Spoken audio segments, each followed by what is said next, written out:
एक मुलाकात ऐसी शख्सियतों के साथ जिन्होंने दिया है अपने जीवन को एक नया मुकाम।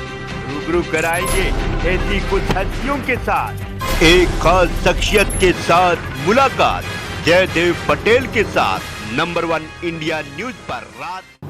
नमस्कार, आप देख रहे हैं नंबर 1 इंडिया न्यूज। मैं हूं आप सभी के साथ जयदेव पटेल और आज एक खास शख्स के साथ मुलाकात प्रोग्राम में बात करेंगे।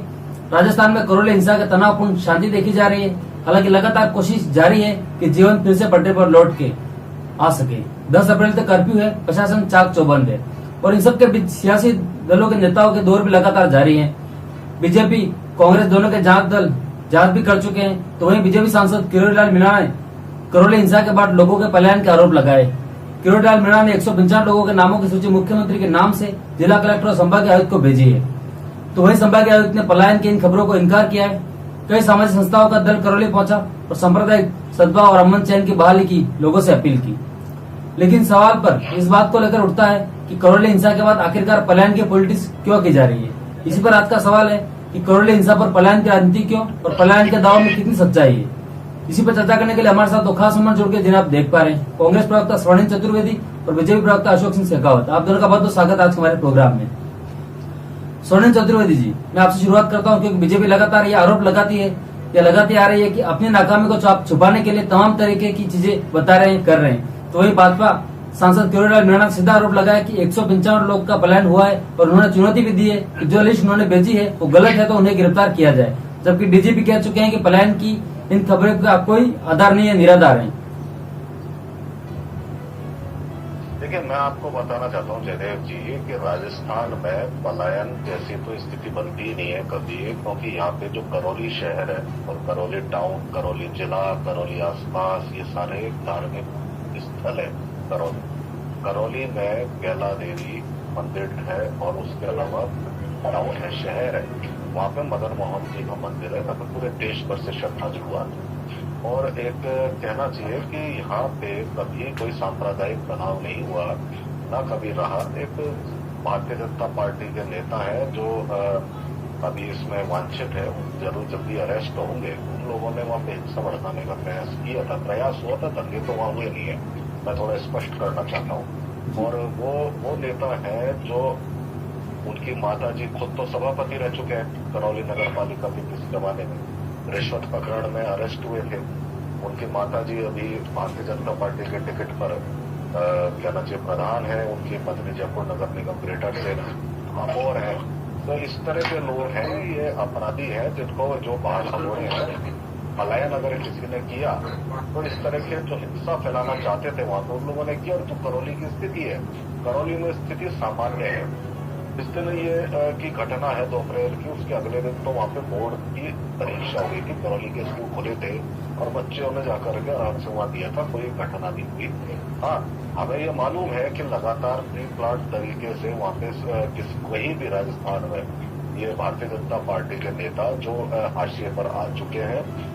लगातार चुनाव हार रही है भारतीय जनता पार्टी। यहाँ जमानतें जब्त हो गई अभी हाल ही के चुनाव में जो बाई इलेक्शन हुए थे असेंबली के।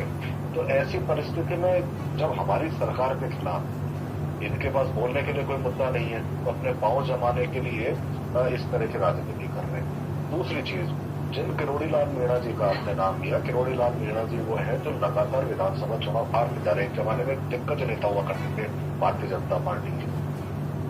अब उनकी स्थिति है कि राज्यसभा में उनको भेजा था पार्टी में, ना पार्टी में उनकी कदर है, जनता में वो जीत नहीं पाते हैं। वो उनकी पत्नी, उनके भाई चुनाव लड़ते हैं, हार जाते हैं, अच्छे खासे वोटों से हार जाते हैं। वो भी जमीन तलाश रहे हैं, चाहे उनको भारतीय जनता पार्टी में दोबारा राज्यसभा का मौका मिल जाए या कहीं ऐसा क्षेत्र मिल जाए जहाँ से चुनाव लड़ सकते हैं। रही बात पलायन करने वाली, तो इससे हास्यास्पद बात कुछ नहीं हो सकती कि जो उन्होंने लिस्ट दी उस लिस्ट में तो एक तो वहाँ पे स्थानीय पार्षद है, चुना हुआ प्रतिनिधि है, उसके परिवार का भी कह रहे हैं कि पलायन कर गए। तो पलायन नहीं करता, पलायन का काम राजस्थान में नहीं होता। ये यूपी बनाने का जो तरह की राजनीति यहाँ करना चाहते हैं, यहाँ पे धर्म जाति की राजनीति नहीं होती। ये राजस्थान है, यहाँ पे भारतीय जनता पार्टी के तमाम नेताओं की जो ये राजनीति है, राजनीतिक कहना चाहिए मौका तलाश रहे हैं, ये सब समाप्त होने वाला है और कुछ नहीं है। आप देखिए स्वर्णिम चतुर्वेदी जी, आने वाले चुनाव, मैं आपकी बात से सहमत हूँ। जब डीजीपी ने कहा कि डीजे की अनुमति नहीं थी तो फिर आखिर ये पुलिस की जिम्मेदारी है ना कि कैसे बिना अनुमति के किसी ने डीजे बजा दिया, और पुलिस की मौजूदगी में कैसे आप लोग कह सकते हैं कि वहां पर भड़काऊ नारेबाजी हुई। तो ये भी तो पुलिस की फेलियर है ना कि उसकी मौजूदगी में ये सब हुआ। बीजेपी सीधे तौर पर आरोप लगा रहे कि कांग्रेस का पार्षद है जो मुख्य आरोपी है इस पूरे प्रकरण जो हिंसा का हुआ उसमें, और भी उसकी गिरफ्तारी अभी तक नहीं की जा सकती है। और सर इसलिए नहीं की गई क्योंकि सरकार उसके साथ है। कह रहे हैं आप जी जी, मैं आपको स्पष्ट कर दूं, ये भारतीय जनता पार्टी के नेता राजस्थान में नहीं बोलते, ये वो नेता दिल्ली जाकर के बोलते हैं, तो लेकिन कांग्रेस का कोई पार्षद उसमें आरोपी नहीं है। मैं आपको बता देना चाहता हूँ, हमने पुलिस ने जांच में एसआईटी ने जिस पार्षद को आरोपी बनाया ये उसको कांग्रेस का बता रहा है, जबकि वो नहीं है, कांग्रेस का नहीं है। अगर एक ही वहां पे आगजनी का, लोगों की दुकानों में आग लगा करके भागने का जो आरोपी है वो भारतीय जनता पार्टी का नेता है, जिसका मैंने आपको जिक्र किया। बहुत ही कहना चाहिए संगीन मुकदमे उस पर है, लेकिन भारतीय जनता पार्टी की जब भी कहीं कोई चुनाव या कोई पोस्टिंग देनी होती है उसको या उसके परिवार को ही मिलती है। ठीक है, अपने अपने तरीके हैं भारतीय जनता पार्टी के, भ्रष्टाचार से लेकर के फ्रॉड से लेकर के हर तरह के आरोप तो वो है। रही किरोड़ी लाल मीणा जी और तमाम नेताओं की, इन पर तो अभी आरोप लगे थे। अगर आपको ध्यान हो तो लालसोट में हमारे राजस्थान में एक महिला डॉक्टर को खुदकुशी करनी पड़ गई थी प्रताड़ित होकर के। भारतीय जनता पार्टी के नेताओं ने जिस तरह से उसे प्रताड़ित किया, उन नेताओं को बचाने का आरोप भी किरोड़ी लाल मीणा जी पर ही लगता रहा है। वो हमने नहीं, उसके परिवारजन लगाते हैं। तो ये सारी स्थितियां होने के बाद अपने दाग धोना चाहते हैं। और ये भारतीय जनता पार्टी के नेता तो वो है जो बड़ी बेशर्मी के साथ सांप्रदायिक हिंसा भड़काना चाहते हैं, जबकि वास्तविकता ये है कि हमसे पहले जो भारतीय जनता पार्टी की सरकार थी, वर्ष 2018 तक इन्हीं की सरकार थी, 2015-16 में भारतीय जनता पार्टी की सरकार ने राजस्थान में इतने मंदिरों को तोड़ा था बुलडोजर से जो औरंगजेब ने तोड़े थे। 200 से ज्यादा मंदिर तोड़े, 87 मंदिर जयपुर में, जिनमें से 23 तो अति प्राचीन मंदिर थे तो जो 200 से 300 साल पुराने थे। बुलडोजर चला करके गिरा दिया, तोड़ दिए, नष्ट कर सर दिया। वापिस आता हूँ मैं। और आप सर डिबेट कहीं और जा रही है। अशोक सिंह जी, जहाँ पर भी मौका मिलता है आप पर ये आरोप है कि आप हिंदू मुस्लिम करने में जुट जाते हैं और यहाँ पर भी माहौल खराब कर रहे हैं। जब कर्फ्यू लगा हुआ है उसके बावजूद आपके नेता जा रहे हैं, उसके बावजूद एक जाट दल आपका गया वहाँ पे। कांग्रेस कह रही है कि आपका काम ही नहीं है हिंदू मुस्लिम भड़काना, वोट पाने के लिए अपनी जमीन तलाशना। कह रहा हूँ कि जमीन तो कांग्रेस तलाश रही है, क्योंकि जमीन जिनकी किसक जाती है वो जमीन तलाशने की कोशिश करती है। तो कोशिश भी ऐसी हो रही है कि आप देखेंगे जिस प्रकार से आप देखिए आला कमान को खुश करना है, तो आला कमान कैसे खुश होगा? राजस्थान में ये आग लगाएंगे। कांग्रेस क्या कर रही है? राजस्थान में आज आग लगाने का काम कर रही है, और सीएम साहब उसके ऊपर क्या कर रहे हैं? पूरा प्रेशर दिया हुआ है सारा सारा। राजस्थान के आधे जो जिले हैं, टोटल जिलों में से आधे क्षेत्र में धारा 144। मुझे लगता है कि पहली बार हुआ होगा जो ऐसे धारा 144 लगाई गई है लोगों के अधिकारों का हनन करने के लिए। रामनवमी जैसे त्योहार आ रहे हैं, अम्बेडकर जयंती जैसे आ रहे हैं, अब जैसे के और भी त्योहार भी आएंगे, जयंतियां भी आएंगी, उनको रोकना मुझे लगता है कि उनके अधिकारों पर है। वो बीजेपी नहीं मनाती है।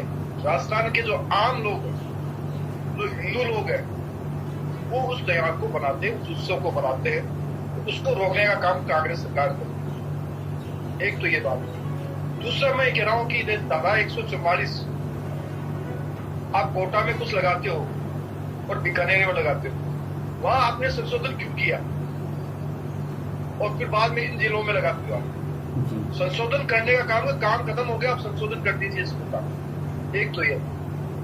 दूसरा मैं कह रहा हूं कि जहां पर करौली क्षेत्र की बात करूं, जिस दिन घटना घटित होती है उस घटना के दिन आप देखिए छतों पर ट्रॉली से भर भर करके पत्थर ऊपर रखे गए। प्रशासन क्या कर रहा था?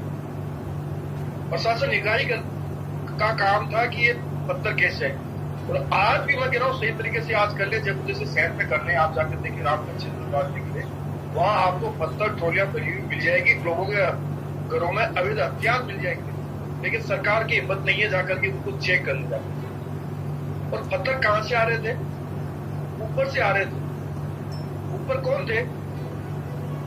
जो शोभा यात्रा निकाल रहे थे, वह क्या ऊपर जाके सड़क पर पत्थर फेंकेंगे? वीडियो साफ दिखा रहा है कि ऊपर से पत्थर और ईंटें फेंकी जा रही थी। घरों से तलवार और लाठियां लेकर के लोगों को, भक्तों को पीटा जा रहा था। है। वीडियो में ये भी आ रहा है कि जिस गाड़ी के ऊपर आप कह रहे सब डीजे लगा था, उसको किस प्रकार से तहस नहस किया गया। सारी मोटरसाइकिलें कम से कम 50 के लगभग उसके अंदर दुकानों का जो क्षेत्र था उसमें तोड़ी पड़ी हुई है। लोगों के भक्तों के जो अपने जो डालते हैं, गमछा डालते हैं, और जिस प्रकार से था वो सारे वहां पड़े हुए हैं। तो ये एविडेंस कम है क्या? अशोक सिंह जी, मैं आपको रोक रहा हूँ। तुष्टिकरण की राजनीति से उन लोगों ने किस प्रकार अशोक सिंह जी, आपने वीडियो की बात करी तो सर डीजीपी ने यह भी कहा है कि परमिशन जुलूस की शांतिपूर्ण तरीके से थी, डीजे की परमिशन थी नहीं। कांग्रेस पार्टी कह रही है कि वीडियो तो वो भी है जिसमें भड़काऊ तरीके से गाने चलाए गए और बाकायदा डीजीपी की प्रेस कॉन्फ्रेंस में तमाम चीजें कही गई है। तो क्या आप ये कह रहे हैं कि पुलिस सही नहीं कर रही है? हाँ जयदेव जी, मैं बता रहा हूँ कि यदि आप देखिए कि ये कोई बीजेपी का जुलूस नहीं था। आम लोग जो रामदेवी की इस प्रकार से शोभा यात्रा निकालते हैं किसी चीज का, तो लोगों का उनके ऊपर पत्थर गिरते हैं, उनको लाठियां गिरती है, उनके ऊपर तलवारें बरसाई जाती है और उनके चोट आती है। एक दो विक्टिम था, वो जरा करौली में भर्ती था, उसका भाई उसके इलाज कर रहा है, पुलिस आती है, उसको पकड़ के ले जाती है और उसको जेल में डालती है। अब बताओ इससे बड़ा क्या होगा? जयपुर में मुख्यमंत्री जाके बार बार मिल रहे हैं, कर रहे हैं, सारा काम कर रहे हैं, क्या छोटे किसको आई है? आप बात उस चीज की आती है कि उन पर लाठीचार्ज कैसे हुआ, लाठियां कैसे बरसाई गई। परमिशन आपको होती कि डीजे बजाने की या नारे बजाने की, जहां से स्टार्ट होती है वहां से स्टार्ट चल रहा था। प्रशासन रोकना नहीं रोकना काम किसका था? प्रशासन का काम था। मार्ग निर्धारित किसने किया? प्रशासन ने किया। पीएफआई ने बाकायदा आपको 2 दिन पहले जाकर के लेटर लिखा राजस्थान के अंदर, और उनके जो मीडिया इंचार्ज थे उन्होंने साफ लिखा है, यदि निर्धारित मार्ग जो अल्पसंख्यक क्षेत्र के आते हैं, यदि उन पर यदि किसी प्रकार का जुलूस या शोभा यात्राएं निकलेगी तो हम आगे देखना क्या हो सकता है राजस्थान के अंदर। तो ये इंडिकेट क्या करता है कि पीएम को खुश रखने के लिए, वो कैसे खुश रहे? वो वोट बैंक है इन लोगों का, उस वोट बैंक को बचाने के लिए किस प्रकार से राजस्थान आज जल रहा है, ये जलना है। आज गांव के अंदर भी लोग अपना रामनवमी के उत्सव को मना नहीं सकते, राम के बारे में बात नहीं कर सकते, भारत माता की जय नहीं बोल सकते। आप बताइए, हिंदुस्तान के अंदर भारत माता की जय बोलना, इसको एफआईआर में लिखा कि ये नारे थे उत्तेजित करने वाले नारे थे। आपने लिखा उस शर्त के अंदर कि ये नारे आपको नहीं बोलने, आप लिखते ना, उसको कोर्ट में चैलेंज किया जाता है, लेकिन आपने लिखा नहीं उसके अंदर। तो सरकार का फेल्यूर। और दूसरी बात है कि पलायन, तो हम जैसे मालपुरा में यदि पलायन होता है उसको मानेंगे नहीं। लोग अपनी जमीनें बेच के जा रहे हैं वहां से, क्यों जा रहे हैं? कि किस प्रकार से उनकी संख्या हो रही है, उनको दबाया जा रहा था, और ये इसी काल में हुआ है। और 195 की इनके पास लिस्ट जाती है, एक 5 का लेके आ जाते हैं, तो 5 का परिवार वही बैठा है, बाकी का वेरिफिकेशन किया आपने? बाकी का वेरिफिकेशन नहीं किया। और पूरे राजस्थान के अंदर आप लोगों के अधिकारों का हनन कर, उससे बड़ा राजस्थान में क्या होगा? अशोक सिंह जी, वापस आ रहा हूँ मैं आपके पास।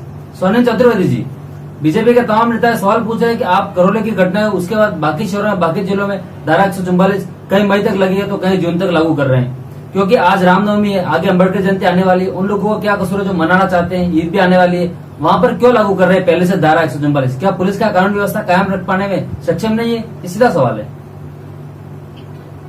देखिए, धारा 144 एक स्थानीय प्रशासन द्वारा दिया जाता है, और धारा 144 में कोई धर्म के किसी भी धर्म का हो, कोई भी हिंदू हो, मुस्लिम हो, सिख हो, अपने त्योहार मनाने पे कहाँ रोक होती है? उसमें तो कहीं ऐसी रोक होती नहीं है। लेकिन भारतीय जनता पार्टी के नेताओं को क्या है, सब कि छोट से छोट बोलते हैं, इसके अलावा कुछ ना तो धारा 144 शोभा यात्रा निकाल सकते हैं, क्या बताइए? शोभा यात्रा तो पूरे राजस्थान में निकली, जयपुर में निकल रही है, और मैं स्वागत करके वो चांदपुर बाजार में मुस्लिम क्षेत्र है, अगर आप नहीं गए तो आपकी ये भारतीय जनता पार्टी सोच रहे थे उनके नेता, हम तो जाते ही है ना, आप तो नौटंकी करोगे भी, स्वागत तो हम करते हैं, इसलिए आप स्वागत क्या करते हो? स्वागत करते तो भैया स्वागत करके फूल बता आप तलवार चलाते हो, आप नहीं आए, तलवार में चलाई ना आपने, स्वागत किया ना करोली में, वो तो आपने स्वागत कर लिया था कि आप करोली में स्वागत किया ना आपने, आपको तो पता भी नहीं है, आपको तो पता भी नहीं है, स्वागत करके नहीं, हमें तो मालूम है, आपको हमें पता नहीं है, यात्रा निकल, हमें तो मालूम है, आपको नहीं, कोई बात नहीं, आप नहीं गए ना शोभा यात्रा में, कोई बात नहीं, मैं शोभा यात्रा जा रहे हैं, आप शोभा यात्रा रोकने वाले आप हो। करौली में शोभा यात्रा निकाली है, प्रशासन ने निकाली है, प्रशासन के साथ निकाली है, आपको पता ही नहीं है, इसलिए पता मुझे नहीं मालूम है, मुझे कुछ मालूम है। आप राजनीति करो। कहाँ से निकाली? कौन सा नेता आपको दे खड़ा? दिया।